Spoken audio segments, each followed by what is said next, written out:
ఏమండవి అందరికీ హాయ్ అండి. ఈరోజు మన ఛానల్ కోసం నేను రాసిన కథ పెళ్ళిముడి. ఈ కథలోని ముందర భాగాలు చూడని వాళ్ళ కోసం కామెంట్స్లో లింక్స్ ఇచ్చానబ్బా.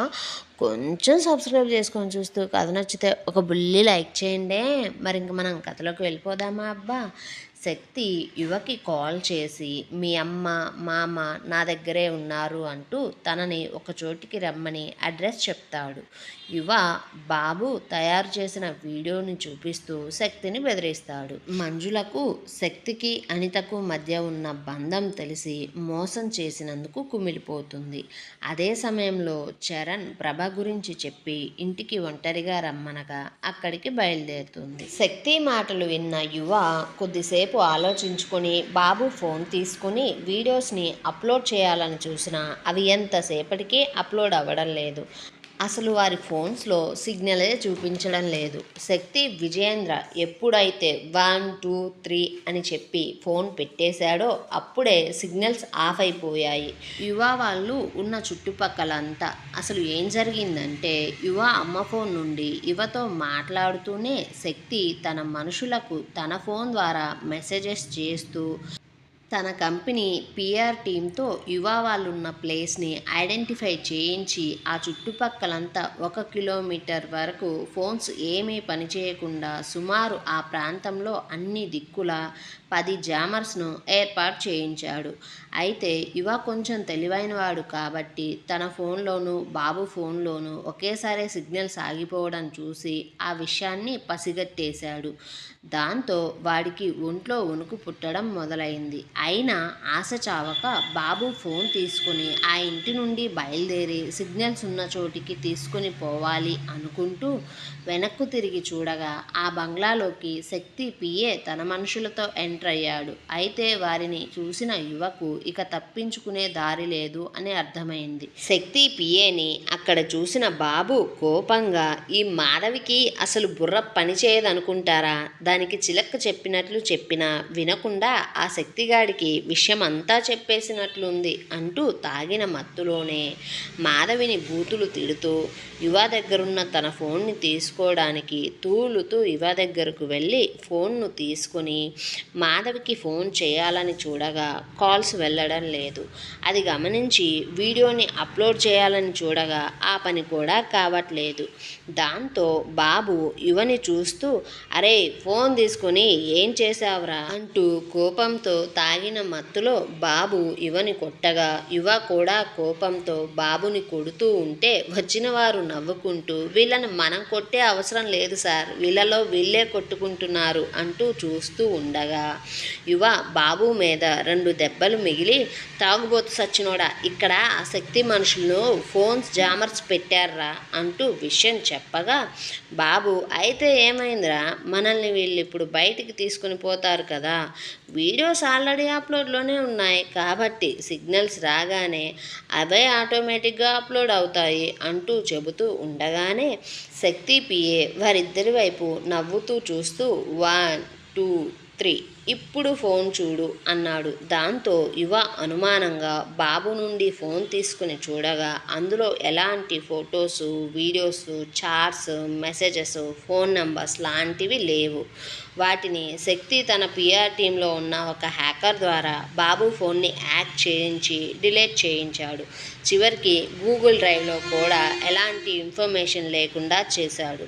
దాంతో యువ బాబుకి విషయం చెప్పగా బాబు పట్టరాని ఆవేశంతో తన చేతిలో నుండి జారిపోయిన మాధవిని తలుచుకుంటూ పక్కనే ఉన్న బీర్ బాటిల్ని తీసి దానిని పగలగొట్టి వచ్చిన వారిపై అటాక్ చేసి పారిపోవాలని చూడగా పిఏ అక్కడే ఉన్న గార్డ్స్ వైపు చూసి చిన్న సైగ చేయగానే వారు వెంటనే బాబు చేతులను కాళ్ళను వెనక్కు విరిచి కట్టి బండిలో పడేశారు.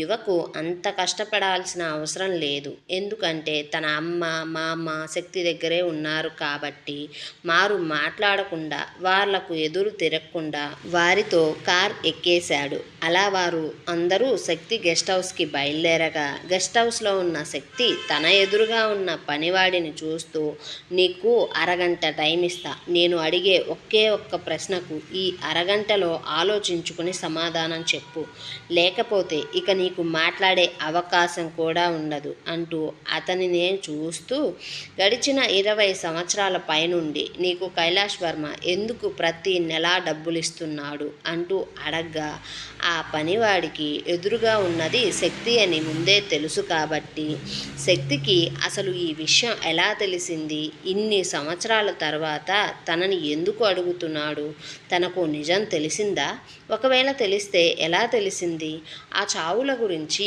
నాకు తప్ప మరెవ్వరికీ తెలియదు కదా అంటూ మనసులో ఆలోచించుకుంటూ, సమాధానం నేను చెప్పను అన్నట్లు శక్తిని అక్కడ చుట్టుపక్కల పరిస్థితిని అంతా చూస్తూ ఉండగా, శక్తి పక్కనే ఉన్న గార్డు వైపు చూడగా, ఆ గార్డు ఆ పక్కనే ఉన్న గది నుండి యువ అమ్మను బయటికి తీసుకుని వచ్చాడు. దాంతో ఆమెను చూసిన పనివాడు, అక్క, నువ్వేంటి ఇక్కడున్నావు, అసలు ఇక్కడేం చేస్తున్నావు నువ్వు అంటుంటే, ఆమె తమ్ముడి దగ్గరకు పరుగున వెళ్ళి, అరే వీళ్ళెవరో నాకు తెలియదురా, పొద్దున్నే తీసుకుని వచ్చారు, యువకి కూడా ఫోన్ చేసి ఇక్కడికే రమ్మన్నారు, అసలు ఎవరు వీళ్ళు, ఎందుకు నిన్ను కూడా ఇక్కడికి తీసుకొని వచ్చారు అంటూ ఆమె అతనితో మాట్లాడుతూ ఉండగానే శక్తికి పిఏ ఫోన్ చేయడంతో శక్తి ఆ ఫోన్ని స్పీకర్లో పెట్టాడు. ఫోన్ నుండి పిఏ మాట్లాడుతూ, సార్, యువని బాబుని గెస్ట్ హౌస్ నుంచి తీసుకుని వస్తున్నాం, మీరు చెప్పినట్లుగానే పిఆర్ టీంతో బాబు ఫోన్ నుండి అన్ని వీడియోస్ని డిలీట్ చేయించేశాం, ఇంకొక 10 నిమిషాల్లో మీ దగ్గర ఉంటాం అని చెప్పాడు. ఆ మాటలు విన్న శక్తి ఫోన్ పెట్టేసి ఎదురుగా ఉన్న పనివాడి వైపు, అతని అక్క వైపు చూస్తూ చిన్న నవ్వు నవ్వాడు. దాంతో పనివాడికి విషయం అర్థమైపోయింది. ఈరోజు శక్తి తన నోటి నుండి నిజం వినడానికి ఎంత దూరమైనా పోతాడని. అలా అతను నిజం చెప్పాలో లేదో అని ఆలోచించుకుంటున్న సందిగ్ధంలోనే యువ వాళ్ళు అక్కడికి వచ్చేశారు. పిఏ గార్డ్స్తో యువని బాబుని ఆ గదిలోకి తీసుకుని రాగానే ఎదురుగా ఉన్న మామను చూసిన యువ, మామ అంటూ అతన్ని కౌగిలించుకున్నాడు. బాబు ఎదురుగా కుర్చీలో కాలు మీద కాలు వేసుకుని తన వైపే కోపంగా చూస్తున్న శక్తిని చూసి వణికిపోవడం మొదలుపెట్టాడు. శక్తి తన పక్కనే ఉన్న గార్డులను చూడగానే వారందరూ బాబుని ఏ కీలుకి ఆ కీలు విరిచే పనిలో పడ్డారు. బాబు పెడుతున్న కేకలు వింటుంటే అక్కడే ఉన్న ఆ ముగ్గురికి చలి జ్వరం వస్తుంది. అలా ఒక 10 నిమిషాలలో బాబుని ప్రాణమున్న నెత్తుటి ముద్దలా తయారు చేశారు. ఇక అతన్ని అలాగే కొడుతూ ఉండగా శక్తి ఆపండి అన్నట్లు వారి వైపు చేతిని చూపించి, రాజసంగా శక్తి బాబు దగ్గరకు నడుచుకుంటూ వెళ్ళి, నా చెల్లినే ముట్టుకుంటావారా నువ్వు, ఏం చూసుకునిరా నీకంత ధైర్యం, అలాంటి పని చేసి కూడా ఇంకా నా మరదల్ని పెళ్లి చేసుకుంటాను అని బెదిరిస్తావా నువ్వు, నీకు అంత ధైర్యం ఎలా వచ్చింది అంటూ నేల మీద పడి ఉన్న బాబు వెన్నుపూస మీద గట్టిగా ఒక్క తన్ను తన్నడంతో వాడి వెన్నుపూస విరిగిన శబ్దం అక్కడే ఉన్న ప్రతి ఒక్కరికి స్పష్టంగా వినిపిస్తుంది. అలాగే అక్కడున్న వారందరికీ తెలుసు ఇక ఆ బాబు కనీసం నిలబడలేడు అని. అలాగే శక్తి ఇంకా బాబు వెన్నుపూస మీదే కాలు ఉంచి యువవైపు తిరిగి, మరింకా నీ సంగతేంటి అనగా, యువ అమ్మ శక్తి కాళ్ళ మీద పడి, వాడు చిన్నపిల్లోడు బాబు, ఏదో తెలియక ఆ వర్మ కొడుకుతో సావాసం చేసి మీ పెద్దవాళ్ళ జోలికి వచ్చాడు, వాడిని వదిలేయండి బాబు అంటుంటే శక్తి యువ పట్టుకుని ఉన్న యువ మేనమామ అయిన పనివాడి వైపు చూడగా, పనివాడు ఒక్క అడుగు ముందుకి వచ్చి, శక్తి, నేను నీకు నిజమంతా చెప్పేస్తా, నా అల్లుడిని వదిలేస్తావా అనగా, యువ ఏమీ అర్థం కాక తన మామనే చూస్తుంటే శక్తి ఏమీ మాట్లాడకుండా అలాగే పనివాడి వైపు చూడగా, యువ వాళ్ళ అమ్మ తన తమ్ముడి దగ్గరకు వెళ్ళి, అరే ఆ సార్కి ఏం కావాలో చెప్పేరా, నా కొడుకును కాపాడరా అంటూ ఏడుపు మొదలు పెట్టింది.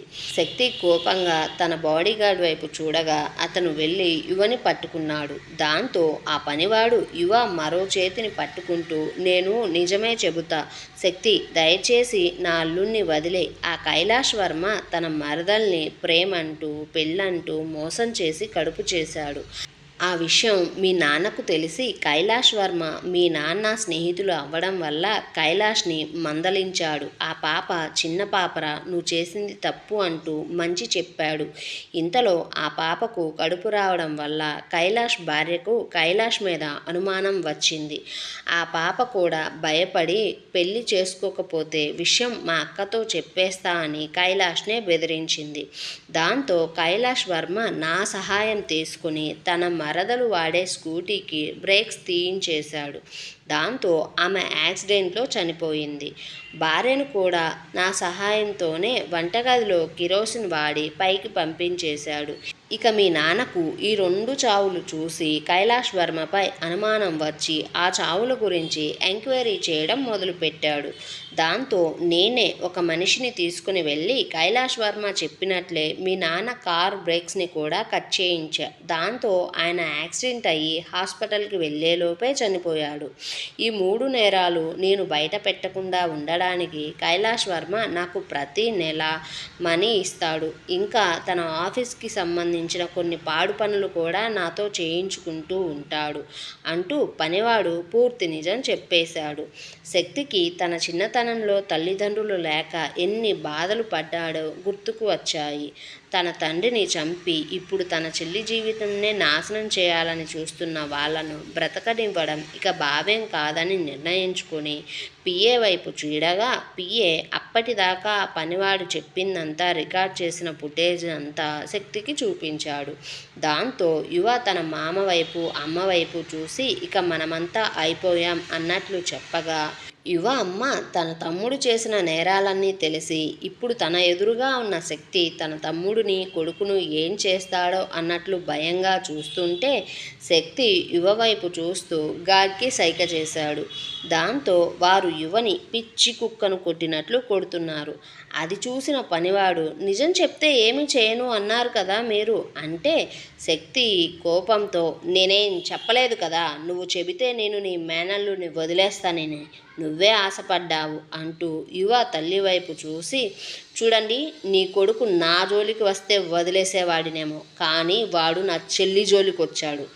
నీ కొడుకు ఇంకా ఆ కైలాష్ వర్మ కొడుకు మరో 2 కలిసి నా చెల్లిని అంటూ ఆమె వైపు చూస్తూ నీకు ఒక కూతురు ఉంది కదా, మరి నీ కూతురు జోలికి ఎవరైనా వస్తే నువ్వు ఊరుకుంటావా? లేక నాకు ఉన్న పరపతిని వాడి దాని జీవితం నాశనం చేస్తా, మరి నీకు ఓకేనా? ఓకే అంటే చెప్పండి, ఇప్పుడు మీ కొడుకును వదిలేస్తా. ఇప్పటికే మీకు నేనేంటో తెలిసే ఉంటుంది. నీ కూతురు కూడా నా చెల్లి లాంటిదే అనుకున్నాను కాబట్టే ఈరోజు ఆ పిల్లను ఇక్కడికి తీసుకుని రాకుండా ఇంత మర్యాదగా తల్లి స్థానంలో ఉన్నారు కాబట్టే మీతో మాట్లాడుతున్నా అంటూ ఆమెతో ప్రతి మాట శక్తి గట్టిగా ఒత్తి చెప్పగా ఆమె మరో మాట మాట్లాడలేదు. ఇక బాధగా అలాగే ఇవన్నీ చూస్తూ నుంచొని ఉండిపోయింది. ఆ పనివాడు అల్లుడి కోసం ఆ గొడవ మధ్యకు రాబోతుండగా శక్తి పిఏ వైపు చూసి ఇతనిని ఏమీ చేయొద్దు, క్లోరోఫామ్ ఇచ్చి పనుకోబెట్టండి అని చెప్పగానే గార్డ్స్ కూడా అలాగే చేశారు. మరోవైపు మాధవి గదికి వచ్చి ఫోన్ చూడగా చాలా కాల్స్ మెసేజెస్ ఉన్నాయి. వాటిని చూస్తూ మాధవి మంజుల కోసం రూమ్కి వెళ్ళి అక్క అంటూ పిలిచినా కనిపించలేదు. దాంతో ఆమెను వెతకగా ఎక్కడా లేదు. అలా ఇల్లు మొత్తం వెతికినా కూడా ఎక్కడా కనిపించలేదు.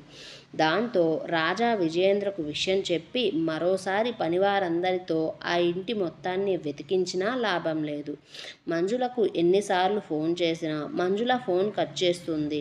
మాధవి మంజులకు కాల్స్ చేస్తున్న సందర్భంలో కొంత సమయం కింద బాబు చేసిన కాల్కి ఆన్సర్ చేసినట్లుగా ఉన్న సమయం చూసి ఆమెకు ఎందుకో మనసులో మంజుల ఆ ఫోన్ తీసిందేమో అన్న అనుమానం మొదలైంది. అలా వెంటనే మాధవి ఆ అనుమానంతో ఇంటికి ఫోన్ చెయ్యగా ఫోన్ తీసిన రమేష్ మంజుల ఇంటికి వచ్చిందని, కానీ వచ్చిన వెంటనే శక్తి తనకు ఫోన్ చేశాడని చెప్పి వెళ్ళిపోయిందని మాధవితో చెప్పాడు. దాంతో మాధవి కంగారుగా వెంటనే శక్తికి కాల్ చేసి అప్పటిదాకా జరిగిన విషయమంతా చెప్పింది. మరోవైపు అప్పుడే మంజుల చరణ్ ఇంటికి వచ్చి కాలింగ్ బెల్ కొడుతూ ఉంది. మరో చోట హైదరాబాద్ రింగ్ రోడ్డు మీద స్పీడ్గా దూసుకుపోతున్న కారులో అప్పుడే మత్తు నుంచి మేల్కున్న ఒకరు, ఎవరు మీరంతా, ఎక్కడికి నన్ను తీసుకుని పోతున్నారు, అసలు నేను ఎక్కడున్నా అంటూ అరచి గోల పెడుతూ ఉన్నారు. అది చూసి ఎదురుగా ఉన్నవారు నవ్వుతూ ఉన్నారు. ఏమండోయ్, కథలో తరువాతి భాగంలో ఏం జరగబోతుందో తెలుసుకోవాలంటే మన ఛానల్ని సబ్స్క్రైబ్ చేయండి అబ్బా. వీడియోని ఒక చిన్న లైక్ కూడా చేయండి అబ్బా. కథాకథనం ఎలా ఉందో ఒక చిన్న కామెంట్ చేసి చెప్పండి.